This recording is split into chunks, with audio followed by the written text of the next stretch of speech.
Agora nós vamos passar para o treinamento em si. E a primeira pessoa é a irmã Sueli. Ela vai vir falar sobre reverência e a conduta do intercessor. Amém? Anotem tudo em nome de Jesus.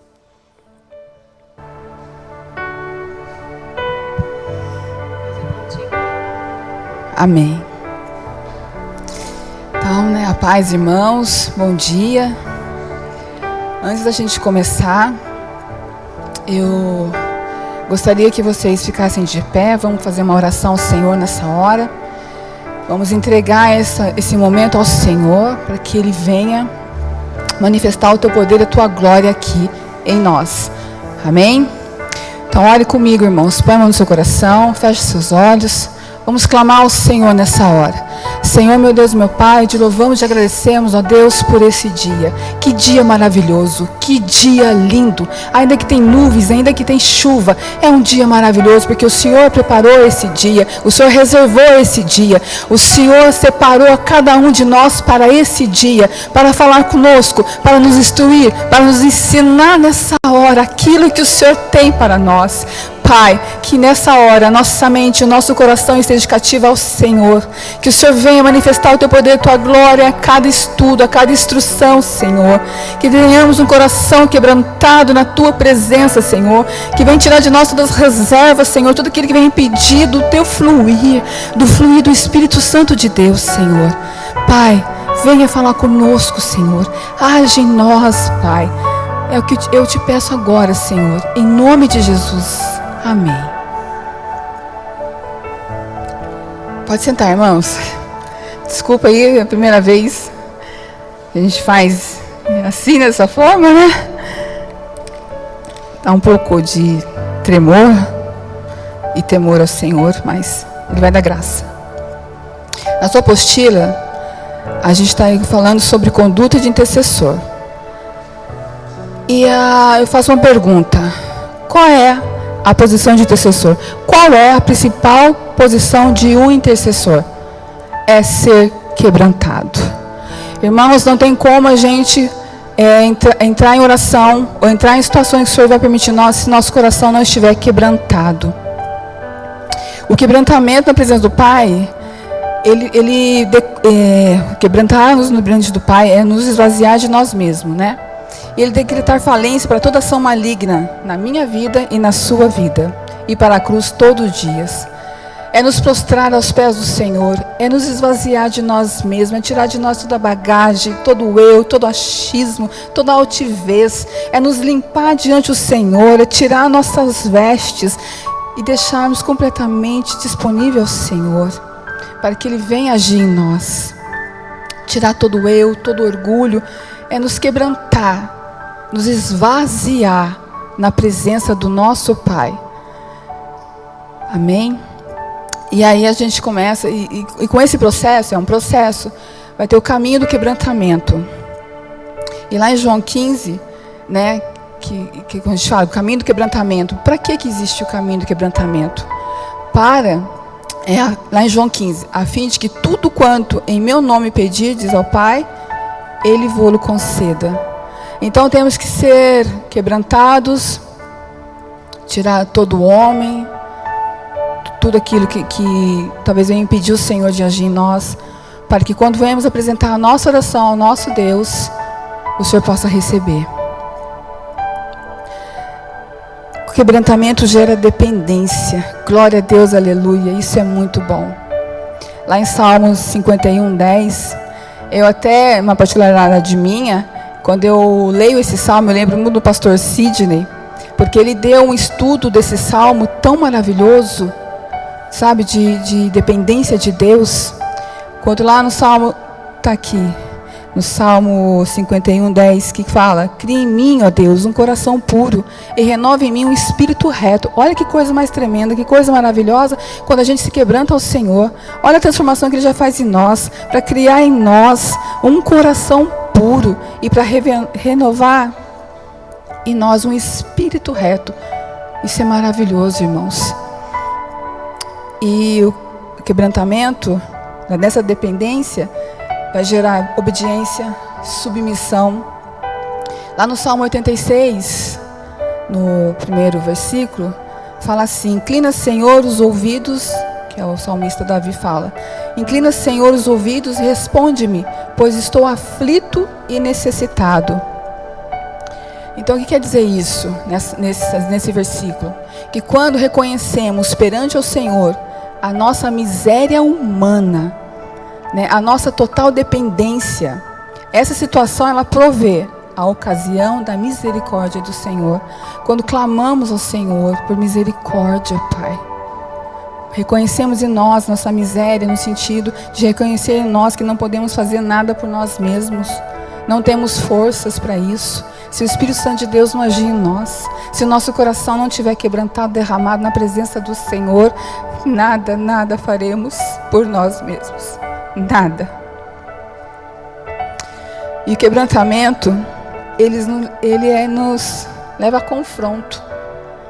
Isso é interessante, que aqui, se você acompanhar também na apostila, ele diz que quebrantamento, somos confrontados a orar mais, a jejuar mais, a ser mais humilde, a ter uma vida de santidade e comunhão com o nosso Deus, a nos colocar nas mãos do oleiro todos os dias.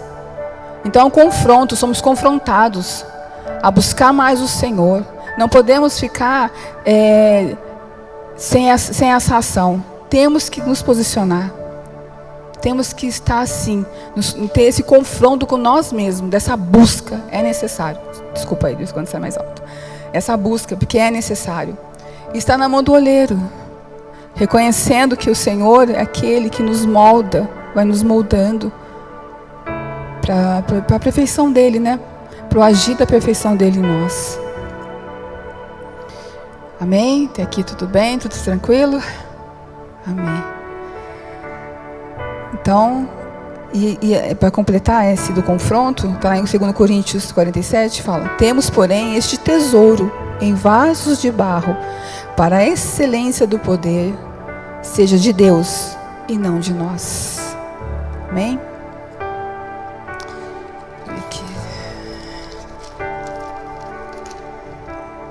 É o que eu falei. Quando Deus, aí para terminar, para fechar na parte do confronto, dessa conduta, quando Deus é o teu fundamento, o céu te reconhece e o inferno te teme. Olha que tremendo isso. Quando Deus é o teu fundamento, o céu te reconhece e o inferno te teme. Que quando você dobra o seu joelho e fala assim, o céu, na posição que você está perante o Senhor, os anjos te reconhecem, o Senhor te reconhece como filho amado, aquele que está ali prostrado nos pés dele. E o inferno te teme, que fala: lá vai um intercessor orar, lá vai uma filha de Deus orar, lá vai o filho do Senhor orar. Glória a Deus, aleluias. Temos que ter esse posicionamento, irmãos, todos os dias da nossa vida, não é de vez em quando, é todos os dias.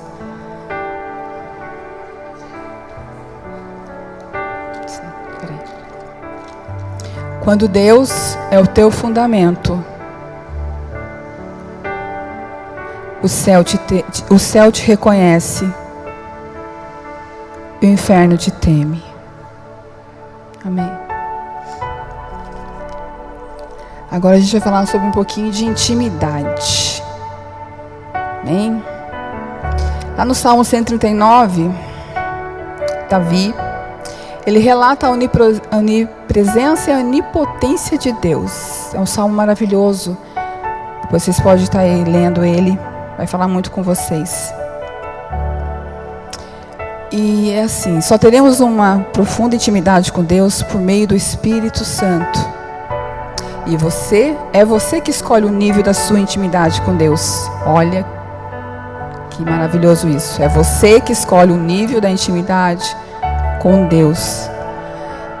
O que quer dizer isso? Está falando de nível de relacionamento. Ato de relacionar, de estabelecer uma ligação com Deus, uma conexão. Lá em Mateus 18 diz que tudo que ligares na terra será ligado no céu. E tudo que desligares na terra será desligado no céu. Amém? Então que venhamos ligar no céu a nossa oração. E intimidade fala do quê? Fala de entrega. Quanto mais nos entregamos na presença do Senhor, temos mais comunhão. Nível de intimidade está relacionado ao tempo de disponibilidade que temos na presença do Senhor. Forte. E aí acontece uma troca. Pode se colocar assim, né? Quanto mais tempo disponível somos na presença do Senhor, quanto mais entrega, quanto mais profundo de alma nos relacionamos com nosso Deus, mais somos cheios do Espírito Santo. Amém? É maravilhoso isso. Intimidade, relacionamento, entrega. Buscar na profundidade. Não no raso. Intimidade. Se lançar completamente na dependência do nosso Deus. Intimidade. E que quando eu falei que quando tem esse momento nosso, essa troca, que entregamos ao Senhor, o Senhor entrega a nós. Lá em 1 Coríntios 2,10 diz: o Espírito nos leva às profundezas de Deus. Olha que maravilhoso. O Espírito Santo de Deus nos leva à profundeza de Deus. Ou seja, a intimidade é Ele que nos revela. Quanto mais entregamos ao Senhor, mais recebemos dele. Quanto mais nos posicionamos ao Senhor, nos quebrantamos, nos prostramos aos pés do Senhor, mais Ele vem a nós, mais Ele entrega a nós.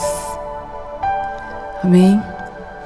E lá em Atos 2:4, para a gente finalizar isso aqui, fala assim que todos, como eu falei, somos cheios do Espírito Santo de Deus. Lá em Atos diz, Paulo relata, todos ficaram cheios do Espírito Santo e passaram a falar em outras línguas, segundo o Espírito lhes concedia que falassem.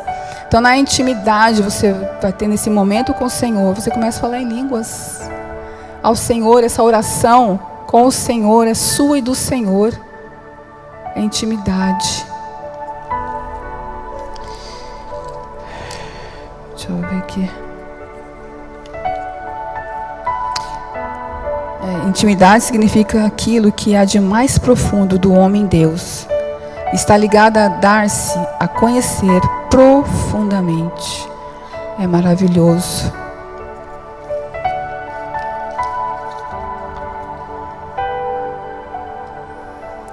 Amém? Então vamos ter esse momento, irmãos. Buscar essa intimidade do Senhor.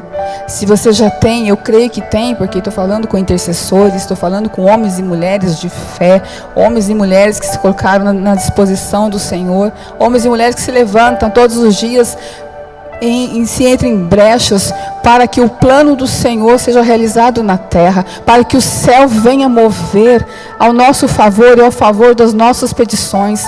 Quando levamos ao Senhor os nossos pedidos de orações por nossas causas, ou por a causa dos nossos irmãos, aqueles necessitados. Então venhamos ter esse entendimento, venhamos ter essa intimidade. Se você já tem, glória a Deus, aleluia pela sua vida, mas busque mais. Sempre o Senhor tem mais para nos dar. Sempre o Senhor tem mais para dar, para nós derramar em nós do seu óleo, da tua unção. Sempre o Senhor tem a acrescentar a mais. Basta a nós buscar no Senhor. Basta a nós decidir nível de intimidade com o Senhor. Aí eu te faço a pergunta. Reflete. Qual é o teu nível de intimidade com o Senhor hoje? Reflete no seu coração. Amém? Que o Senhor venha falar grandemente. O Senhor está falando porque o Senhor está requerendo mais. Amém? Glória a Deus. Glória a Deus. Aleluia, Senhor. Vamos falar um pouquinho agora de disciplina. Amém? Vai ser uma pergunta. A quem Deus disciplina? Lá em Hebreus 12:6 diz: porque o Senhor corrige a quem ama. Olha como é lindo isso. O Senhor disciplina a quem ama. É como nós que somos pais, a grande maioria é pai aqui, ou todos são pais. Quando a gente tem nossos filhos pequenos, até mesmo grandes, de repente precisa de um puxão de orelha. Eu tenho lá 2 com um de 20, de 24 anos. De vez em quando eu tenho que, pegar na orelha, porque faz parte. Porque eu quero bem. E é assim Deus conosco. Ele nos disciplina porque nos ama. Porque é necessário. Porque Ele quer que venhamos viver a sua plenitude. Venhamos viver o melhor dele. Como fala o Senhor, eu quero viver o melhor da terra. Mas você está na direção? Você está no centro do querer dele? Você está na disciplina do Senhor? Então por isso que Ele corrige, para nos disciplinar. Igual fazemos com nossos filhos, vemos eles fazendo algo que não está certo, não está correndo, não condiz. Você vai disciplinar. Você tem autoridade para isso. Deus te deu autoridade para você disciplinar seus filhos, para que eles fluam, para que eles façam a coisa certa, porque vai ser bom para eles. E vai carregar isso com eles no coração deles para a vida inteira. Olha, um dia eu fiz uma situação, meu pai me corrigiu naquele momento, eu não gostei, disciplinado. Sermos disciplinados muitas vezes não gostamos, porque dói, porque incomoda, porque não queremos sair da posição que estamos, porque requer mais, exige mais, e muitas vezes não queremos. Então, quando corrigir nossos filhos é para isso, e Deus faz isso conosco também, e está fazendo hoje conosco, mas com amor. Receba a disciplina do Senhor com amor. Você está aqui porque o Senhor te ama, e está te disciplinando porque o Senhor te ama. Você, mas falo eu também. Eu estou inclusa nisso. Glória a Deus, quero estar. Amém? Então, aqui, a quem Deus disciplina, né? Deus disciplina quem ama. Então, quem fala? A disciplina de Deus ajuda a viver de maneira mais correta, abandonando o pecado. Lá em Hebreus 12:11 diz que toda disciplina com efeito, eu acabei de falar, no momento não parece ser motivo de alegria, mas de tristeza. Ao depois, entretanto, produz fruto pacífico aos que têm sido por ela exercitados, frutos de justiça. Amém?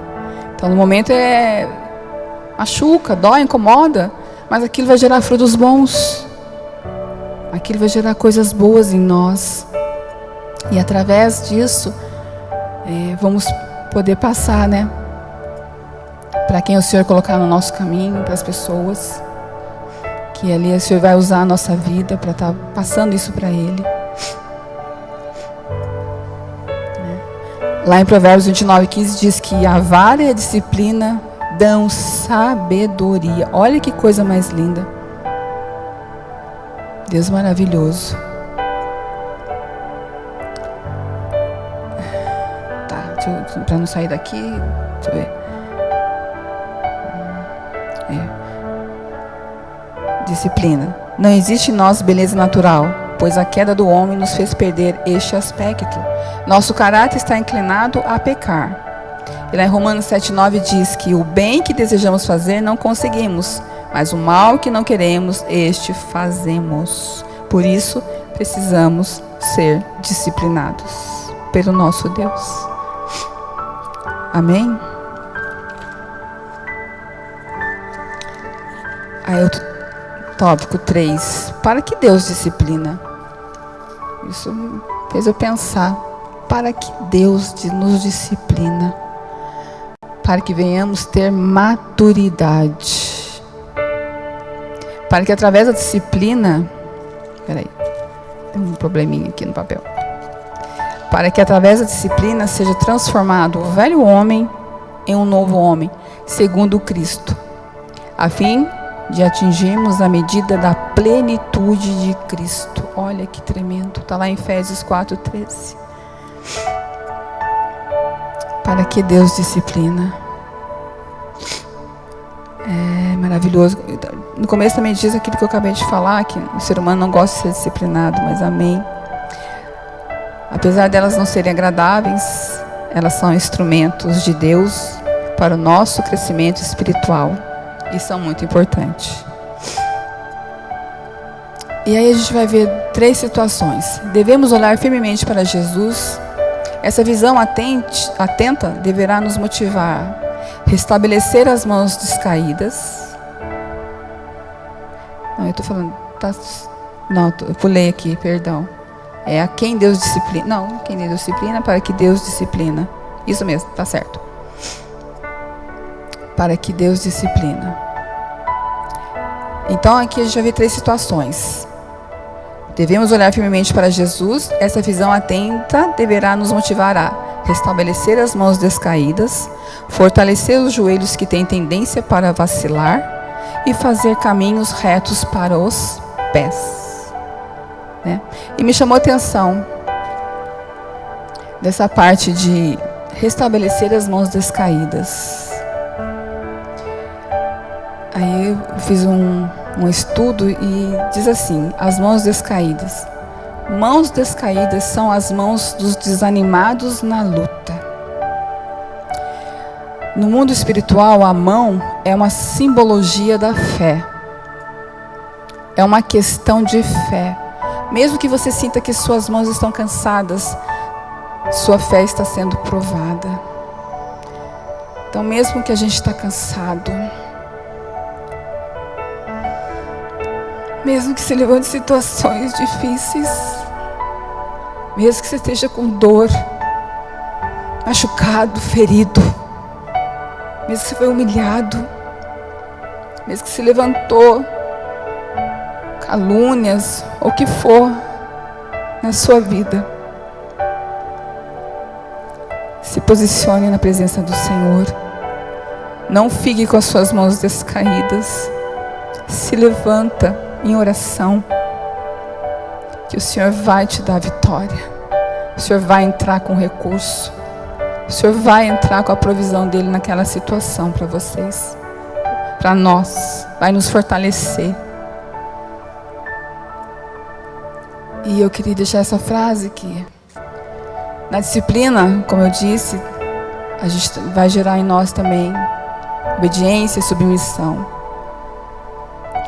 E essa frase diz assim: eu vivo porque obedeci e obedeço para viver. Então, nós estamos vivos porque obedecemos o Senhor. E para nós continuarmos a viver, temos que estar em obediência ao nosso Deus. Amém? Glória a Deus. Até aqui tudo bem? Tudo tranquilo, gente? Mais um compartilhamento mesmo da palavra, amém? Vamos falar um pouquinho de caráter. São assuntos assim que a incomodar um pouquinho. Confesso que me incomodou muito.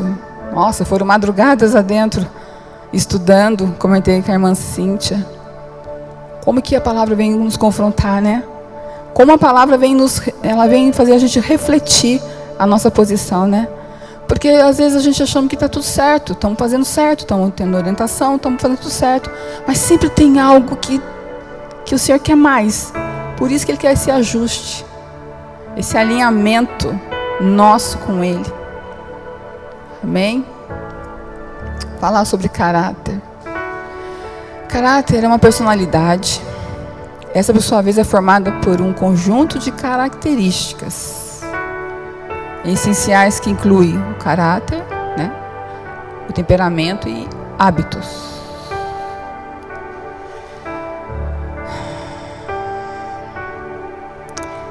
Então, falar sobre o caráter. Quando entregamos nossa vida para o Senhor Jesus, tudo em nós é transformado.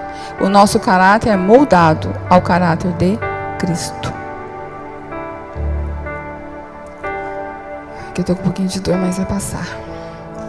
Quanto mais cativo, submissa for a nossa mente à palavra de Deus, mais experimentaremos a sua boa, perfeita e agradável vontade. Então, temos que ser moldados pelo Senhor. Então, Ele começa mexendo no nosso caráter e nos transformando.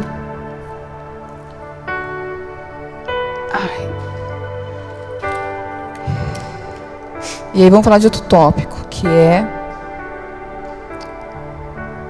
fala Então, é um processo, né? O Senhor mexe no nosso caráter.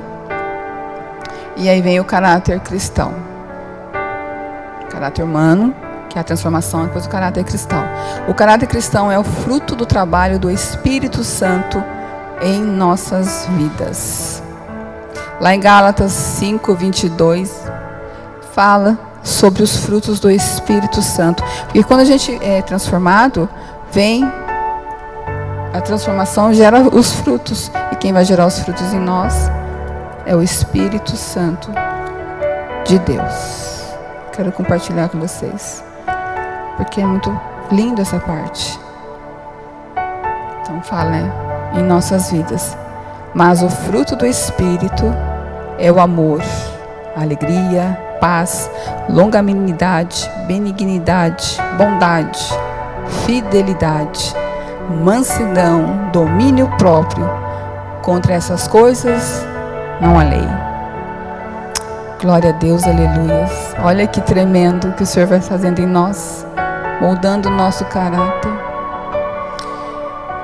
Eu era uma pessoa, irmãos, extremamente nervosa, extremamente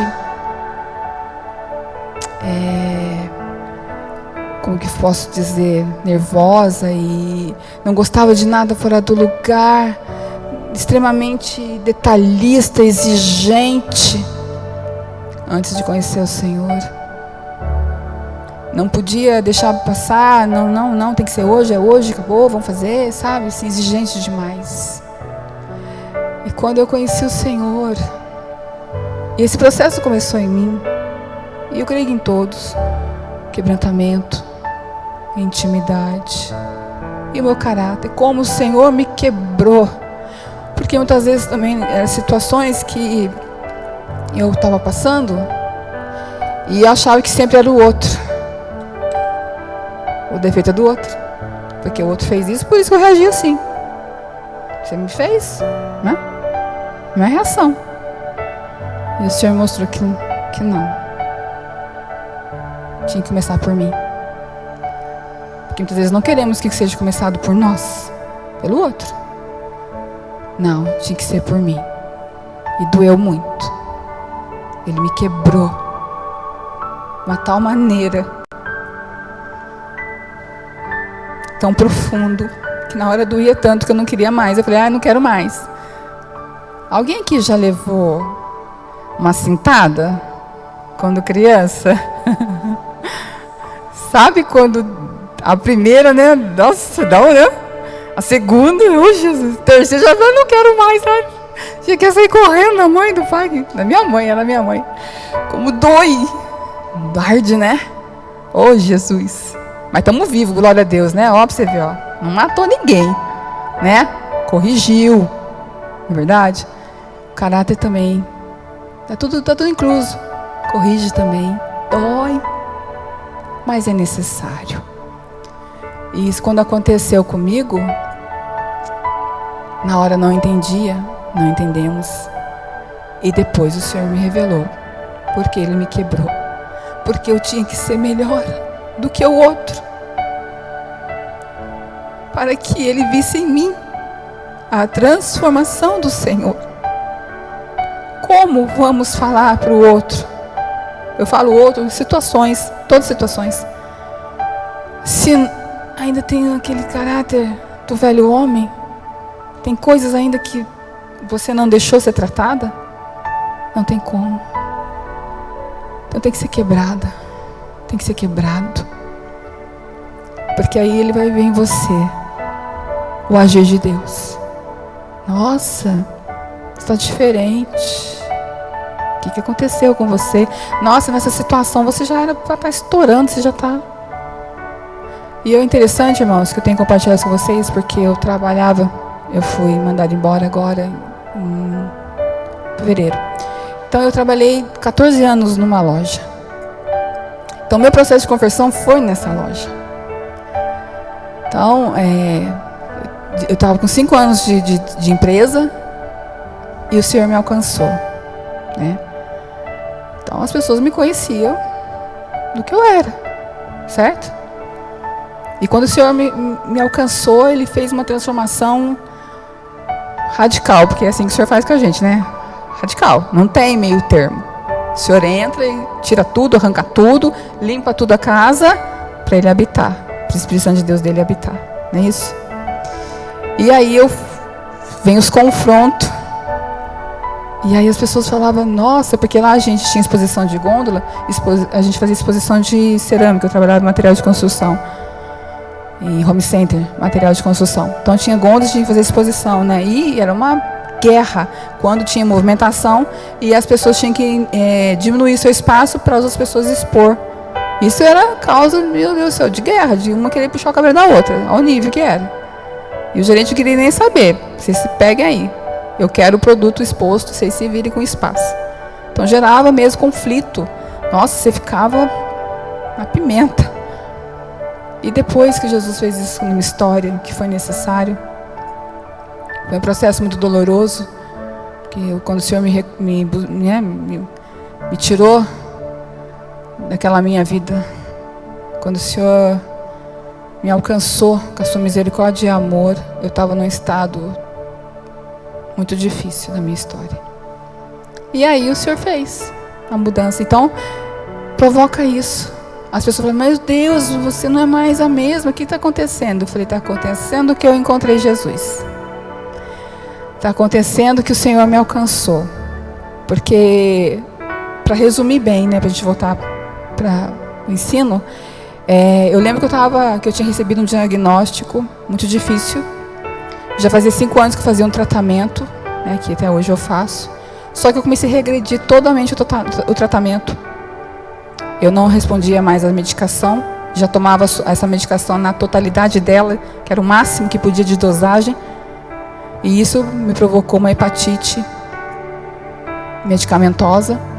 E eu não respondia mais ao tratamento. Comecei a regredir, passar muito mal. E a médica virou para mim assim, olha, não tem mais o que fazer. Eu lembro até hoje que ela jogou a caneta assim na mesa, a caneta rolou e falou, eu não tenho mais o que fazer. Não sei mais conduzir o seu tratamento, você não responde mais. Aí, como você não tem Senhor, eu falei, morri, né? Tô morta. Eu falei, se você não sabe, vou morrer. Né?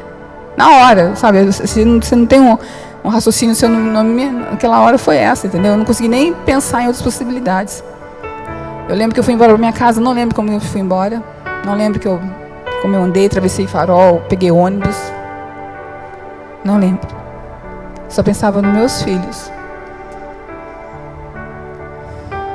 Eu não sei porque o Senhor está permitindo eu falar isso, mas o Senhor está permitindo. E eu cheguei em casa, eu olhei para meus filhos, entrei no quarto, fechei a porta e chorei. Tudo que eu podia chorar. Tudo. Me esvaziei. Aí após isso, passou um tempo, eu acabei dormindo, acordei e falei, eu olhei no meu espelho e falei assim, Deus, eu sei que o Senhor existe. Então, se o Senhor existe, eu digo de sim para a vida. Eu quero viver. Me permita viver. Mas me ajude a viver. Porque eu não tenho vida.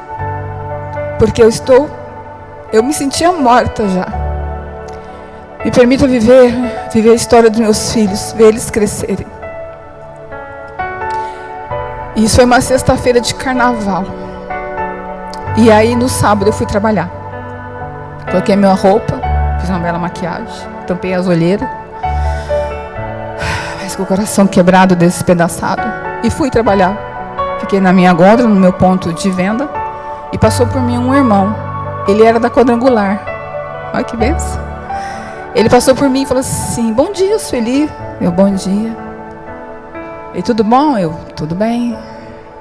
E foi. No final da gôndola ele voltou. Falou, olha, Sueli, Deus tem uma coisa, Deus mandou te dizer algo. Eu falei, é? Ele falou, é. Jesus te ama. Irmãos, esse Jesus te ama, ele entrou queimando dentro do meu coração, de uma tal forma que eu tive que ir para o vestiário.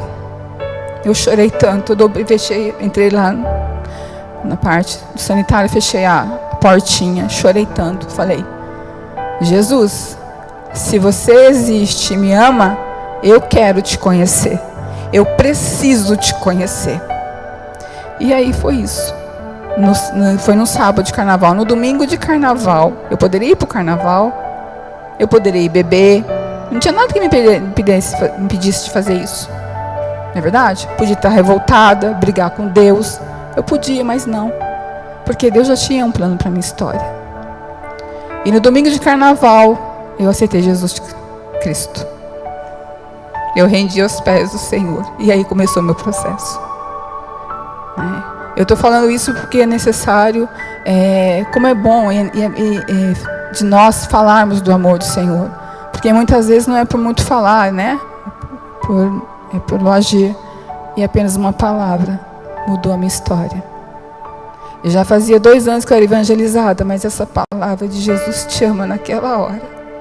Então eu quero dizer para vocês, Jesus te ama. Jesus ama vocês. Por isso que nós estamos aqui hoje. Para aprender mais dele, dos frutos dele. Amém?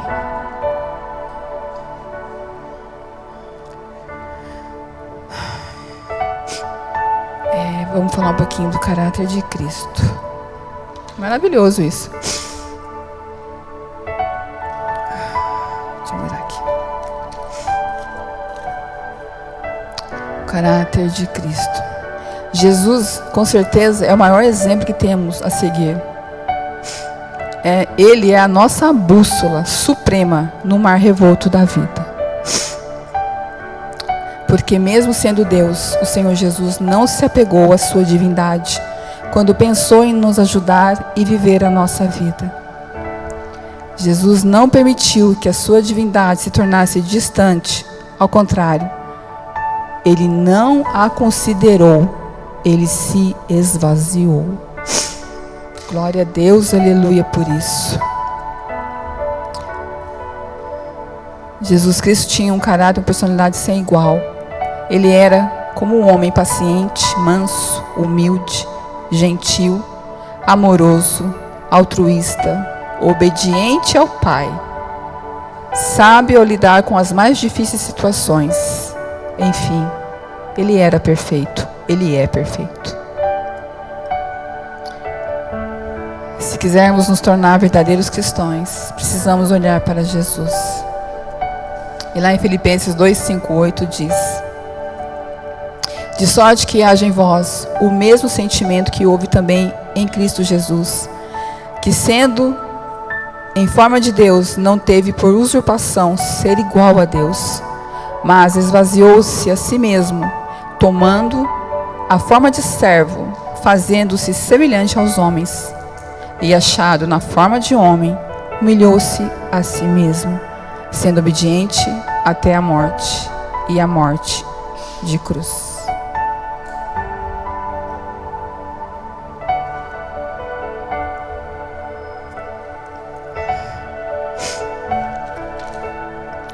Amém, irmãos? Então que viemos ser igual ao nosso Senhor Jesus, nos esvaziar de nós mesmos. Tem aí os dons do Espírito Santo de Deus. Isso vem a produzir em nós a transformação necessária. Amém?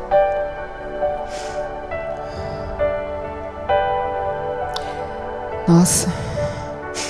Vamos falar um pouquinho de reverência. Então ele está com o tempinho meio curto. Mas Deus é bom. Meu Deus, Deus é bom. Ser reverente está ligado a ter respeito por alguém ou por alguma coisa, né? A ter estima e reconhecimento. A palavra reverência, significado. Com relação a Deus, ser reverente é respeitá-lo, é temê-lo por tudo que Ele é e representa e faz.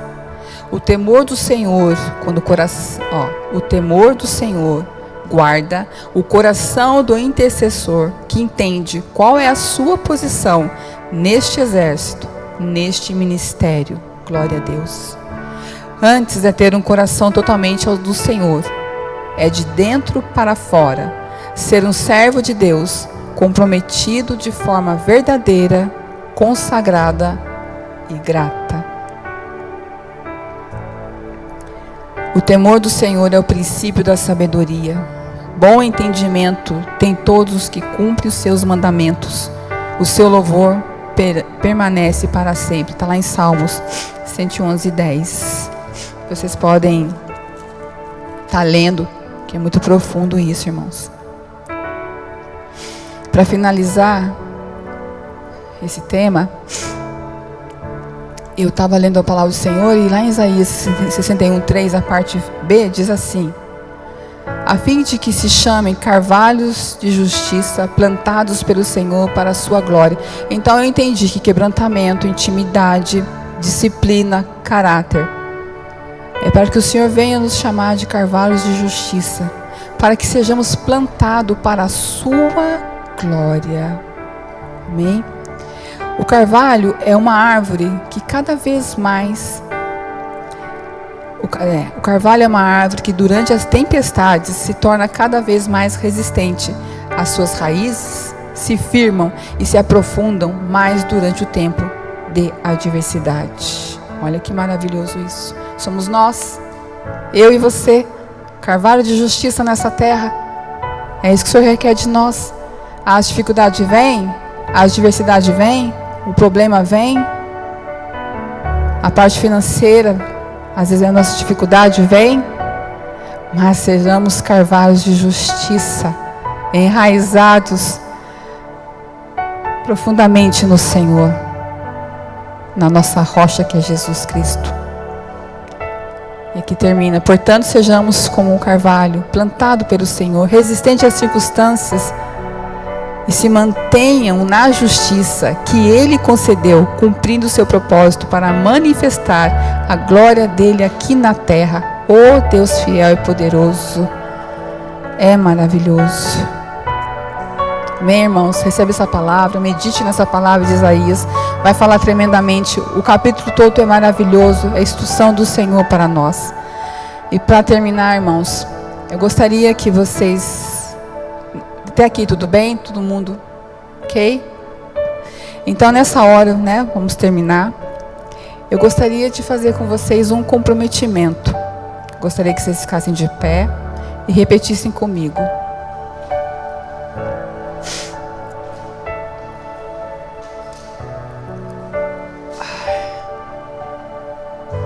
Estou no horário. Estou no horário, né? Ah, que belezinha eu. Nem olhei para esse relógio, tanto medo que eu estava dele.